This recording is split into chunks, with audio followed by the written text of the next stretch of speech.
Allah, hamba-hamba Allah sekalian yang kami muliakan. Apakah kamu mengira kamu akan bisa menjadi ahli surga hanya mengandalkan sholat 5 waktu, puasa Ramadan, haji dan umrah, sedekah sana sini, nyambung tali silaturahmi?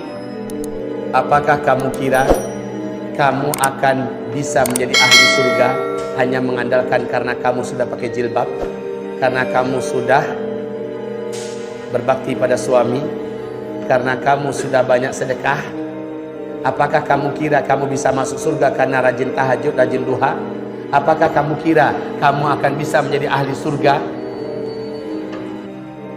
Walamma, dan belum lagi, ya'tikum, datang kepada kamu, mathalul ladzina khalau min qablikum, seumpama yang telah Allah datangkan kepada orang-orang sebelum kamu, massathumul ba'sa,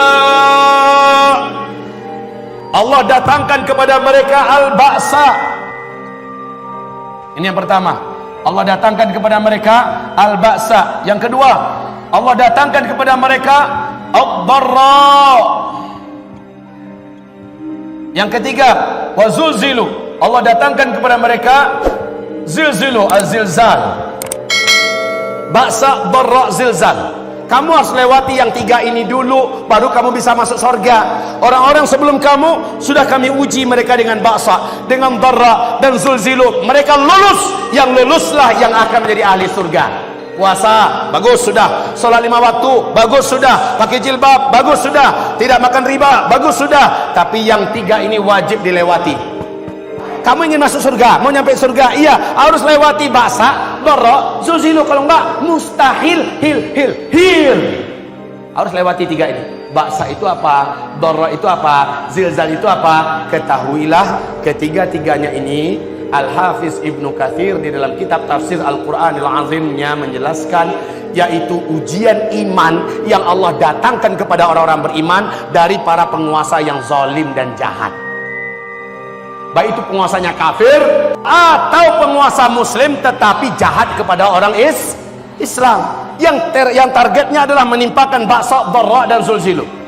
Baik yang ada di Arab, baik yang ada di Syria, baik yang ada di Irak, baik yang ada di Iran, baik yang ada di Indonesia dan di mana saja. Ba'sa, dharra, zulzilu. Apa itu ba'sa? Dibuatnya kita bangkrut, dibuatnya kita tidak memiliki lagi harta benda, kita diusir, kita diburu, kita dikejar, ditangkap. Dharra, lalu disiksa secara fisik, dihancurkan rumah kita, dirampasnya harta benda kita, lalu zulzilu, diterornya hidup kita. Tiga-tiganya ini dalam rangka agar kamu seperti mereka. Kalau kamu tidak mau seperti mereka, mereka sempurnakan penderitaan ini kepada kamu. Jika kamu mengikuti mereka, khalas, kamu dianggap sama dengan mereka dan mereka melepaskan kamu, tapi kamu sudah murtad di mata Allah. Jadi hiburan untuk orang yang beriman di akhir zaman adalah, pertama, Allah, lanjutan ayat ya, mata nasrullah, ala inna nasrallahi qarib. Kapan Allah akan tolong kami? Ulama kami sudah difitnah, diusir, ditangkap, disiksa, dibunuh. Kami dipecah belah, kami diinjak-injak, kami ditangkap, kami disiksa, kami diusir, dan kami dibunuh. Macam mana kami akan bangkit? Seperti apa Islam akan bisa hidup ke depan? Ala inna nasrallahi qarib. Ini hiburan yang pertama. Allah jamin semakin kamu tidak berkutik, sementara kamu selama ini berusaha untuk maju, kamu berusaha untuk melawan, kamu berusaha untuk bangkit, kamu semakin diinjak, kamu semakin tidak berdaya. Semakin dekat ketidakberdayaan kamu, puncak ketidakmampuan kamu, maka semakin dekat pertolongan Allah kepada kamu. Ketahuilah, Nabi Musa dan Bani Israel kapan ditolong oleh Allah, Bu? Saat Nabi Musa sudah tidak berkutik. Firaun mengejar di belakang, bala tentaranya menghunus pedang-pedang siap mencincang dan membunuh. Ya, di depan Nabi Musa apa?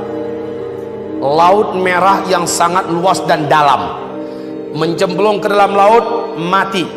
Bertahan, ditangkap oleh bala tentara Firaun, mati. Mundur ke belakang, apalagi makin mempercepat kematian. Lalu gimana baiknya? Udah nggak ada lagi daya. Maka saat itu, ala inna nasrallahi qarib. Makanya Pak, kalau Bapak Ibu sekarang ini bertanya-tanya, Pak Ustadz, gimana cara ya? Katanya khilafah Islamnya udah dekat lagi masanya untuk memimpin dunia. Sementara kita sekarang sedang di puncak-puncak keadaan tertindasnya. Betul? Kita sekarang benar-benar hampir tidak mampu lagi mau ngapa-ngapain. Semua media mereka yang pegang, kekuatan militer mereka yang pegang, semua kekuatan ekonomi mereka yang pegang, senjata mereka yang pegang. Melawan juga ulama tidak mengumumkan keluarnya kewajiban untuk perang, sehingga kami tidak mampu untuk melawan dan sebagainya. Lalu gimana caranya kami bisa menang? Ala inna nasrallahi qarib.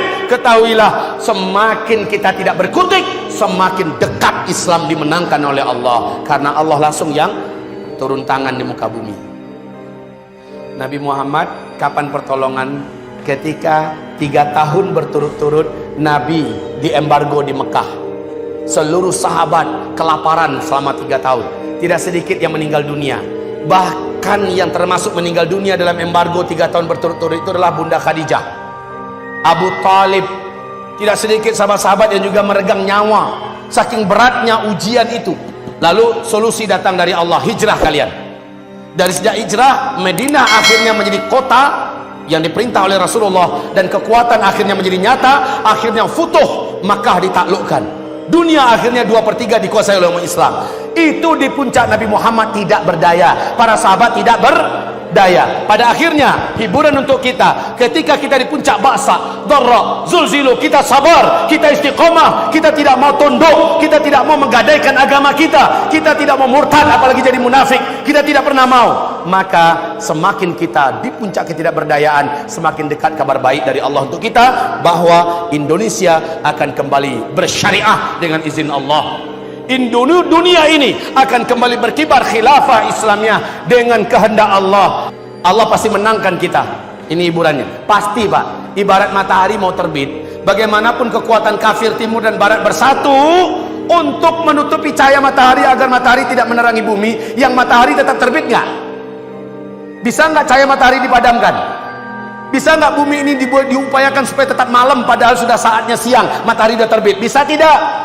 Bersatu pun mereka semuka bumi ini, yang namanya fajar kebangkitan Islam tidak akan bisa ditutupi. Islam tetap akan bangkit, Islam tetap akan jaya. Inilah hiburan untuk orang beriman. Pak, Ibu, saran saya di akhir zaman ini, jadilah pemain, karena tanpa kita, bersama kita, Islam tetap akan bangkit.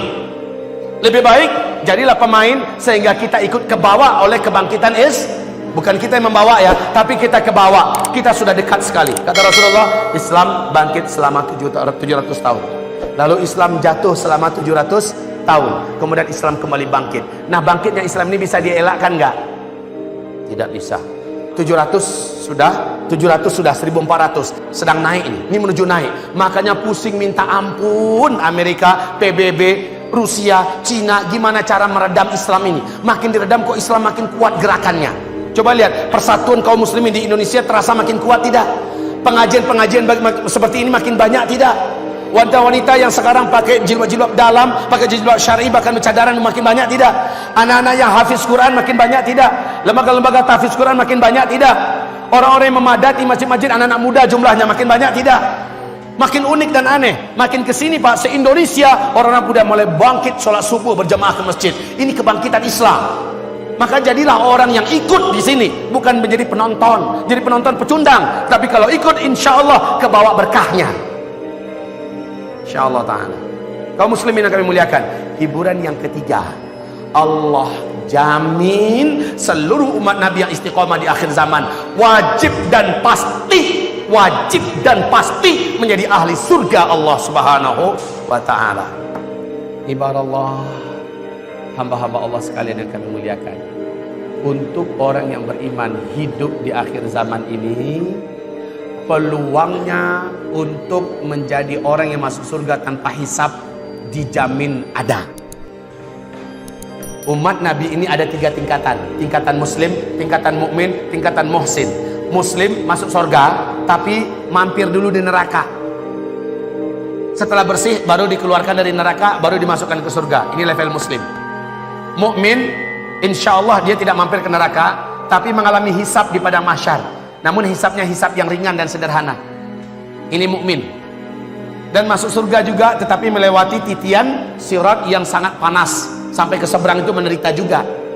Tapi muhsin masuk surga di dunia ini dicintai oleh Allah, wafatnya wajib husnul khotimah, di alam barzakhnya tidak diadakan apapun agenda-agenda alam kubur, padang mahsyar, alam kubur, padang barzakh, alam barzakh, tapi langsung di taman surga yang paling tinggi tempatnya. Kemudian di akhirat dia tidak dihisab, numpang lewat doang di padang mahsyar. Setelah itu di titian sekejap mata langsung sampai di seberang, langsung sampai di sana, masya Allah. Lalu masuk surga dari pintu mana saja dia mau. Allahu Akbar. Peluang ini kata Rasul nggak banyak umatnya yang bisa mendapatkan kesempatan itu. Tapi buat umat Nabi Muhammad di akhir zaman bisa masuk dalam peluang itu. Dalam Sahih Bukhari Muslim, Nabi mengatakan ada dua kelompok umatku di akhir zaman yang akan masuk surga mereka seluruhnya tanpa hisab. Siapa mereka? Satu, mereka yang berperang di belakang Nabi Isa alaihi salam dan Imam Al-Mahdi. Berarti ini peluangnya di Timur Tengah. Kita yang di sini di Indonesia gimana? Ini hadis berikutnya. Dan umatku nanti yang berperang di bagian timur melawan kekuatan Hind dan sekutu-sekutunya. Awas, kekuatan Hind termasuk Cina, komunis, PKI, India, agama-agama yang agama-agama syirik yang jelas-jelas memerangi umat Islam seperti lain-lainnya. Dan itu peluang kita di Indonesia. Kabar gembira tentunya untuk kita yang ada di Indonesia, untuk kita yang ada di Malaysia, untuk kita yang ada di Brunei, untuk kita yang ada di Singapura, untuk kita yang ada di Filipina, yang ada di Fatani, untuk kita yang ada di Thailand. Peluang kita untuk menjadi ahli surga tanpa hisab ada. Syaratnya ikut berjuang dan berjihad. Kalau sekarang berjuangnya dalam untuk bela Islam bersama para ulama, lakukan sepenuh hati, lakukan dengan sepenuh ikhlas, tapi tetap tidak berinisiatif sendiri, tidak melakukan provokasi, tetap di bawah panduan dan komando para ulama. Ketika dikatakan jangan dulu, maka jangan terprovokasi, jangan menyerang, jangan, ya. Ketika dikatakan belum lagi perang dan jihad, maka jangan coba-coba duluan, nggak boleh, tetapi harus sabar. Ketika dikatakan maju, maka saat itu tidak boleh mundur, majulah seluruhnya. Yang terbunuh masuk surga tanpa hisab insyaallah ta'ala. Sangat dekat insyaallah peluang itu. Umat Islam saatnya kita kembali kepada jati diri kita sebagai macan-macan tidur yang selama ini dia jadi pecundang. Kita adalah macan-macan, Pak, tapi sudah mulai diganggu dan mulai terbangun. Salah besar musuh-musuh kita, mereka bangunin kita. Kita sudah mulai mengaum. Auman kita ketika mulai mengaum, dunia menjadi terkesima. Masya Allah, Indonesia sebagai muslim terbesar penduduknya di dunia sudah mulai bangkit. Karena Indonesia mempunyai peluang terbesar untuk membangkitkan kembali Islam ini. Subhanallah. Baik Bapak Ibu, waktu kita yang membatasi kita. Baik, demikian saja. Baca doa kafaratul majlis.